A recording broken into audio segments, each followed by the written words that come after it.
Snuggle up and let me read you a little something.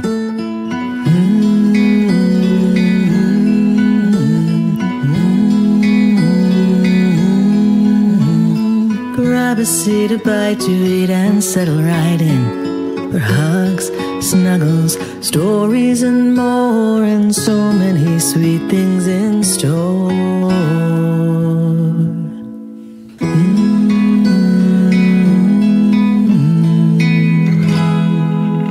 Welcome to Afternoons with Mimi.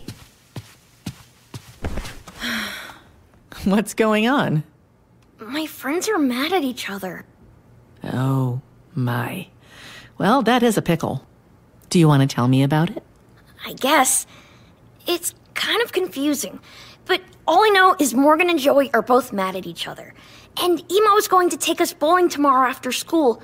But Joey says he won't come if Morgan does, and Morgan says the same. I feel sad. Oh, Neshama, that sounds very tough. Do you want a little snuggle? Yeah. I think I feel like talking about it now. Okay, go ahead. We went on a field trip today. Well, that sounds fun.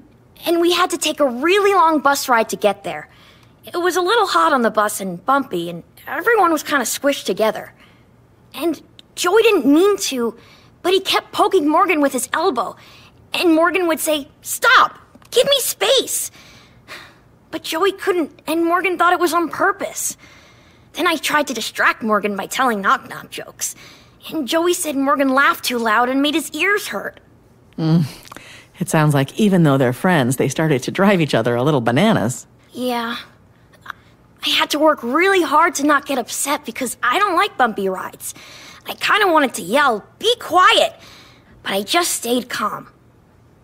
Morgan and Joey were getting madder at each other, so our teacher made Morgan trade seats with me. When we were switching, Morgan said, "Good luck," and Joey heard and got his feelings hurt. Later, when we were walking around the museum, Joey and I were looking at some big lizards. Morgan was on the other side of the tank, and then Joey started saying, "Ew, gross, froggy frog frog."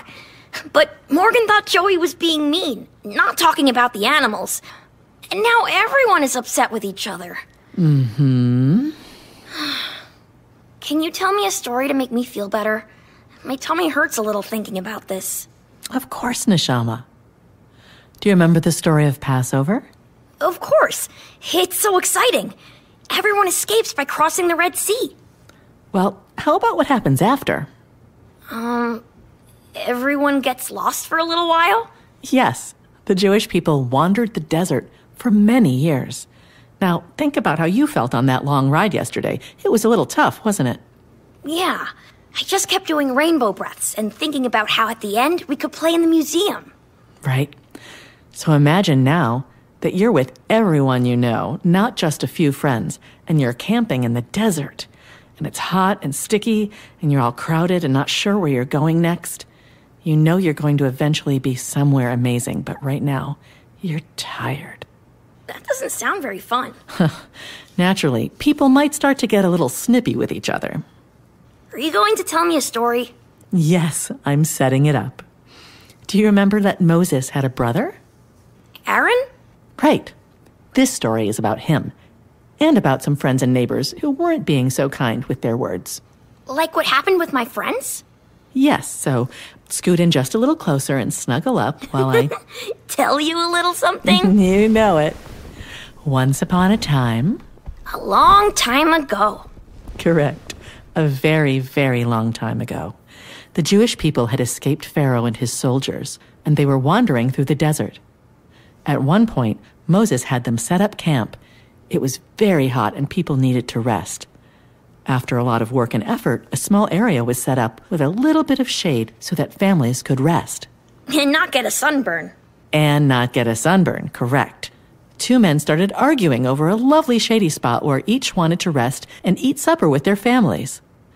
"I should have this spot. I'm older and need more rest," said the first man. "No, I should have this spot. I've been carrying many more supplies for the rest of the camp," said the second man. "Well, I've already put down my blanket," shouted the first man. "So what? I marked the spot as soon as we got here," said the second. You are so selfish, the first man exclaimed, exasperated. As are you, yelled the second. Mimi? Yes? I think the people in the story need names. Okay, what shall we call them? Bob and Herbert. That's not the direction I thought you were going. But sure, Bob and Herbert. So, Bob and Herbert kept shouting at each other, saying all sorts of angry things at each other. Like calling each other frog faces? Oh, definitely. They caused such a commotion that Moses and Aaron came running up to investigate. They didn't want the conflict to continue, so each escorted one of the men back to his tent and family. Were Bob and Herbert usually friends? Well, usually yes, but they ran out of patience with each other. Sound familiar? Did they stay mad at each other? I'll finish the story and you tell me.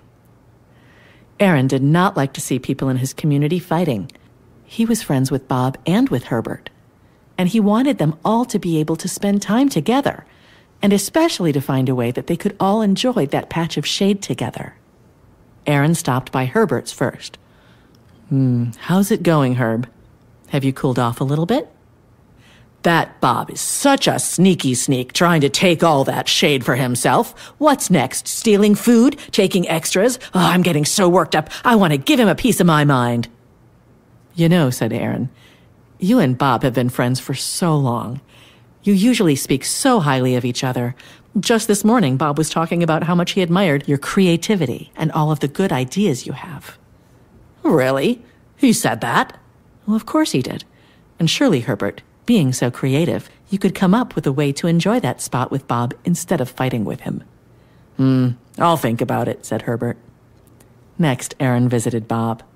Hi, Bob. Still mad? Oh, yes, said Bob. I'm fuming. Who does that Herbert think he is? King of the Shade? Aaron looked at his friend. Now, Bob, we know that Herbert is usually really good at sharing. Things just got out of hand earlier. I've had it with that Herb. I'll never speak to him again.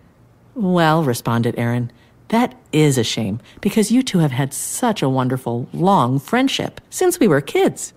And I happen to know that Herb has some things he'd like to say to you. I'm not listening unless he's apologizing.